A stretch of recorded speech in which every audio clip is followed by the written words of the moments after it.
And Gavin Newsom's going to actually stand up there with his pompous, greasy, smug, anti-Christ face and tell you that you're the guilty one for telling these people that they need to go home and come into this country the right way. But yet they're going to impose their chaos on everybody else, and you got to deal with it. And now the chaos is at all of our doorsteps, and they sowed the seeds of collapse, and there's never any consequences for any of those people.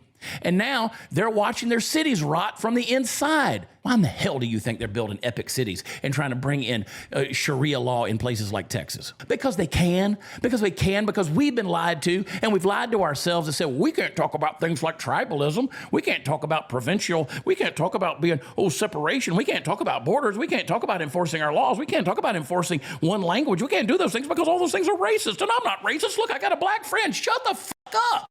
I mean, seriously, stop apologizing for yourself for telling the damn truth.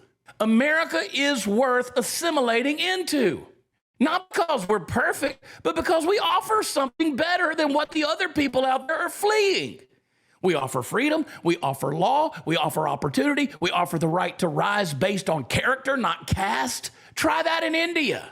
But you know what? We don't have that unless we defend our culture. Assimilation isn't bigotry. It's a covenant. It is a covenant. It is cut in blood. We have a covenant in this country, cut in blood, sacrificed by the men and women with the willingness to put on a uniform every day to serve, sacrifice, and give their lives for our sense of liberty. You come here, you don't get to step on that covenant. You don't just take refuge. You become an American. You speak our language. You learn our history. You share our values. You fly our flag, not out of force. You do it out of honor, damn it.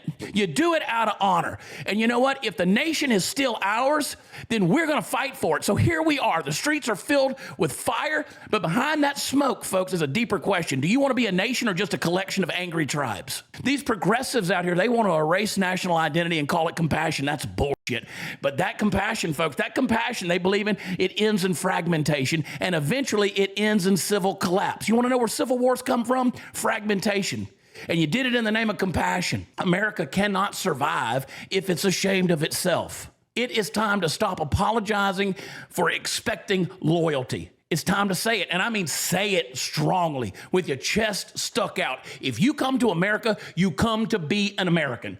Not an African American, not a Mexican American, not a Guatemalan American, not a temporary guest with a permanent grievance. You either assimilate or you get the hell out, because if you don't assimilate, we disintegrate. It's time, this time, of silent watching this crap happen on the news media and social media, it's over. Because this isn't just about riots. This is about whether or not our nation, America, survives the people who hate it while at the same time living off of it.